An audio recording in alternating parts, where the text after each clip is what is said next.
Since the Korean War, the U.S. and China have experienced several other crises and conflicts, though none involved a full-scale, direct war between the two nations. Taiwan Strait Crises, 1950s. The U.S. military intervened in the Taiwan Strait to prevent conflict between the PRC on the mainland and the U.S.-supported Republic of China, Taiwan. Vietnam War, 1955 to 1975. China did not send combat troops to fight the U.S., but it provided massive military and logistical support to North Vietnam and sent engineering and anti-aircraft units to the country. Trade War, starting 2018. This is an economic conflict where both countries have imposed billions of dollars in tariffs and trade barriers on the other, though it is not a military conflict. What if the U.S. actually invaded North Korea? The war that could end the world. For decades, North Korea has been one of the most secretive and militarized nations on Earth. Its dictator Kim Jong-un commands a million-man army, armed with missiles, chemical weapons, and possibly nuclear warheads. The United States, on the other hand, maintains one of the most powerful militaries in human history, with bases surrounding the peninsula, fleets in the Pacific, and the world's most advanced technology. But what if one day Washington decided enough was enough? What if the U.S. actually invaded North Korea? This isn't just another war story. This is a look into the nightmare scenario. A chain reaction that could draw in China, Russia, Japan, and even end civilization as we know it.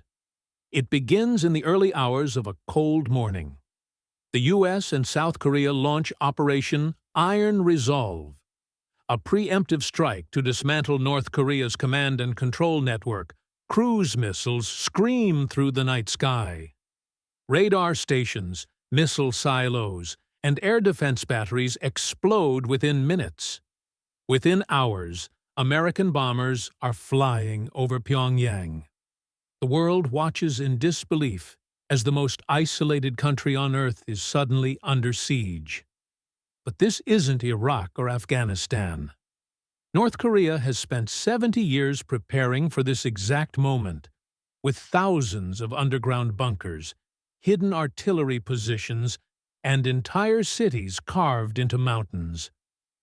Their soldiers aren't scattered across deserts. They're waiting, underground, ready to fight to the last man. Within minutes of the invasion, the North Korean military unleashes its deadliest weapon, its artillery. Thousands of cannons open fire on Seoul, a city of over 25 million people.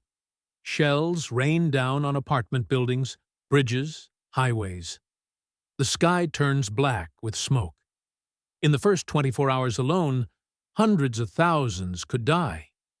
Before the first U.S. tank even crosses the DMZ, the U.S. retaliates immediately. Stealth bombers wipe out artillery positions. Drone swarms neutralize radar systems. The South Korean Air Force joins the fight, hitting supply lines and missile launchers.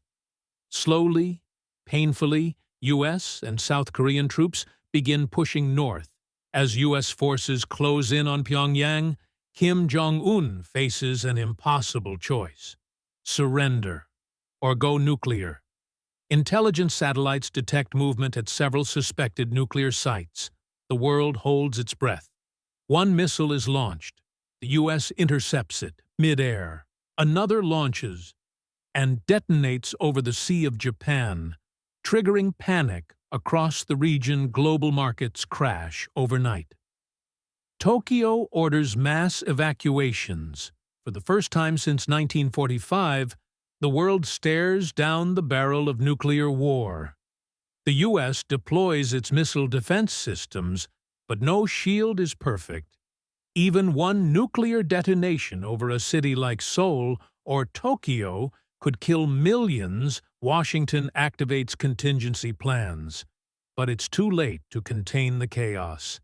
As the smoke rises over the Korean peninsula, China makes its move. Beijing declares the invasion a threat to its national security.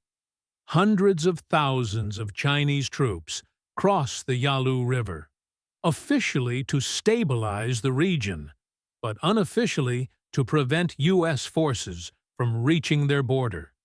The Pentagon warns, if U.S. troops engage Chinese soldiers, it's World War III. For a moment, the planet stands on the edge of total collapse. Back-channel negotiations begin. The United Nations calls for an immediate ceasefire. Russia backs China. NATO backs the U.S. The balance of global power begins to fracture.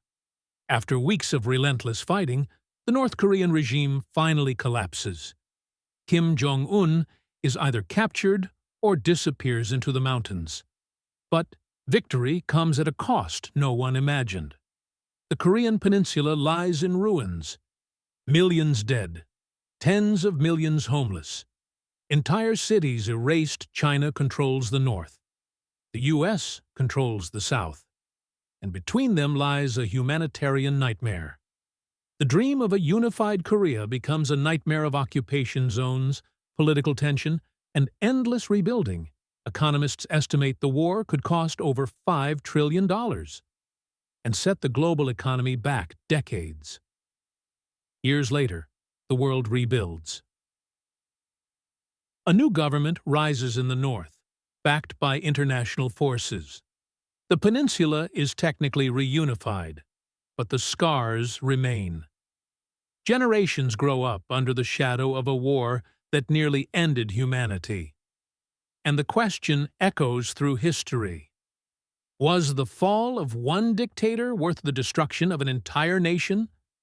The truth is, no one wins a war like this, because when the bombs stop falling, the hardest battles are the ones left behind, rebuilding, forgiving, and remembering how close we came to ending it all. So, what do you think? Could the world survive a U.S.-North Korea war? Let me know in the comments below. Don't forget to like, subscribe, and share.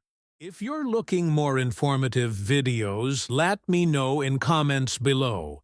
And support us for new videos. From which country you are from, write down this so it's more easy to understand the difference between world culture.